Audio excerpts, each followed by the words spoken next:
The philosophy behind this ayah, this verse, has been given. And this is what the heart of my subject is. I began with discussing one of the problems of the American culture being a huge explosion of psychological disorders and psychological diseases.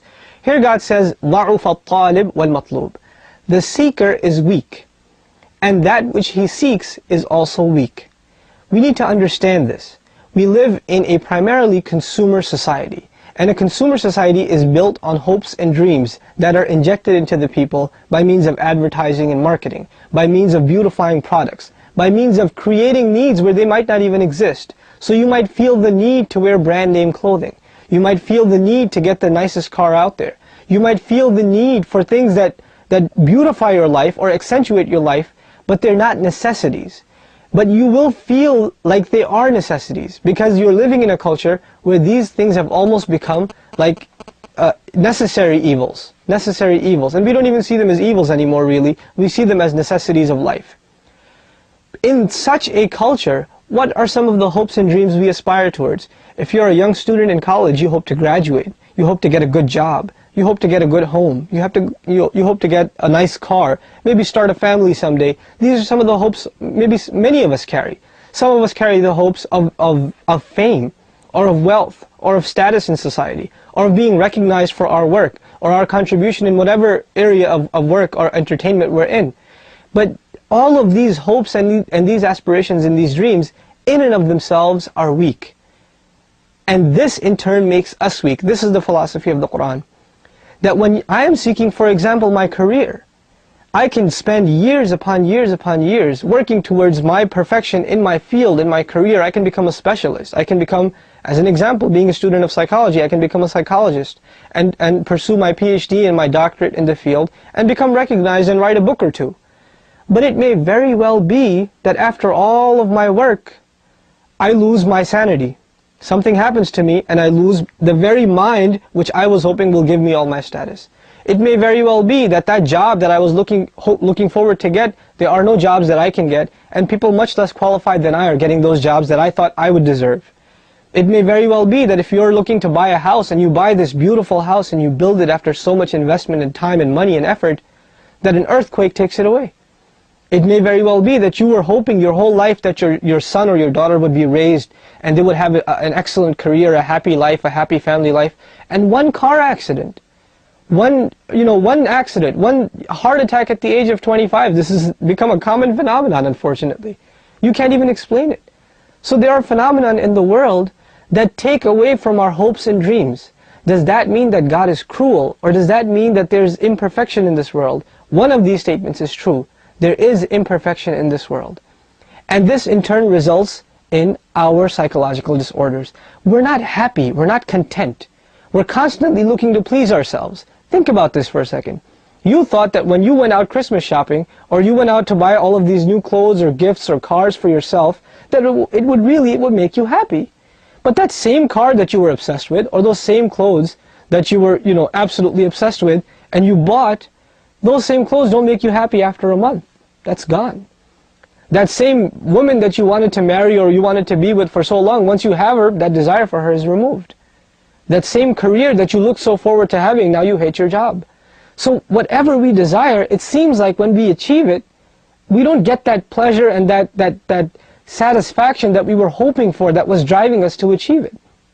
Which in turn drives us to produce new desires, new aspirations. We're always looking at the grass on the other side, obviously that being greener. And this in turn is making us weak as a people. As a people, we have become weak to our desires. We don't control our desires control us. This is what in turn makes us weak. Especially at the loss of that which you are pursuing. When you suffer from a loss, all psychological diseases, one or the other, has to do with a loss, a trauma. Loss of a family member, loss of a job, loss of a home, loss of anything that which you were aspiring towards or that which you held very, very dearly, and you lose it.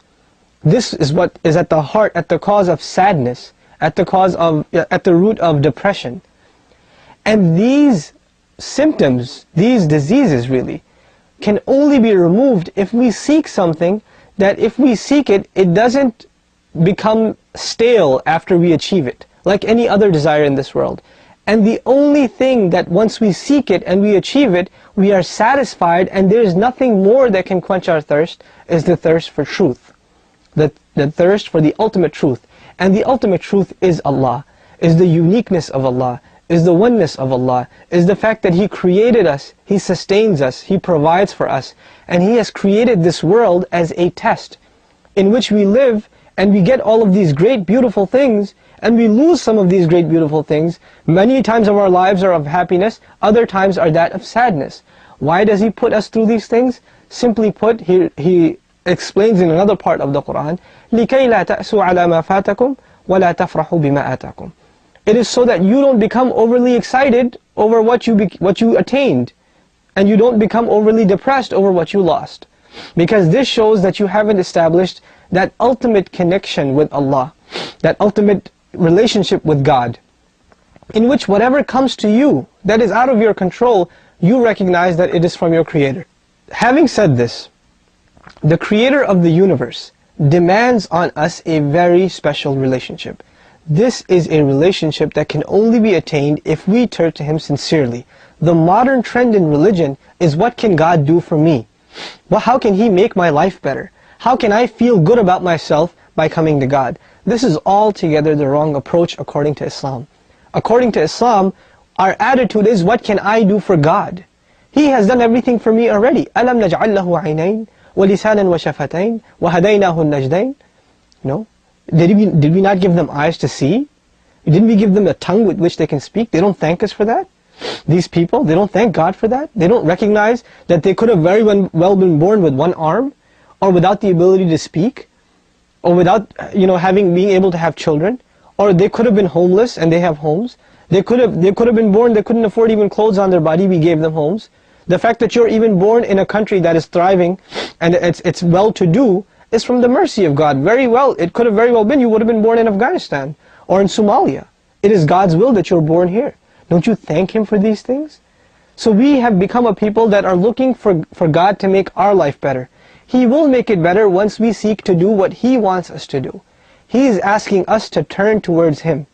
We as a people need to turn towards God. We need to recognize that in His service, we cannot associate partners with Him.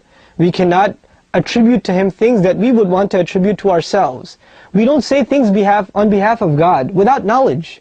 We don't say things like God loves you or God is pleased with you. That's the knowledge of God. How dare any of us take that role and say what God is thinking of us? We have to be humbled. And in the faith of Islam, we are humble to Allah in that we don't make the claim that Allah is pleased with the Muslims. We make the claim that we are struggling so that He may be pleased with us. We don't even know. Not until that day of judgment. Not until death comes to me, which He has ordained, will I know where I stand. Until then, I'm in this limbo state where I have to keep struggling for Him to be pleased with me. And I won't know. I really won't know until I get there. So this struggle never ends. And this is a means of keeping myself humble.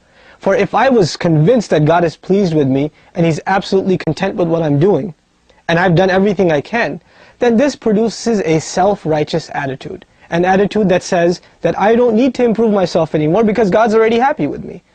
So this arrogance is at the root of what the devil himself, the shaitan himself, carried. His primary disease was arrogance. So reminding you of the verse that I shared with you once again, I remind all of us, as people of faith, as people that believe in a God, that we need to humble ourselves before our Creator. We need to thank Him for the good things that He has given us. We need to recognize that we will remain weak as a people so long as we turn to other things for contentment other than Himself.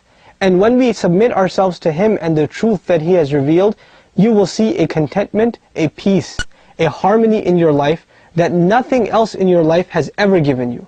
And this is a guarantee of His own word. May God make us all people of righteousness, people of guidance, and people of faith. I thank you for your time.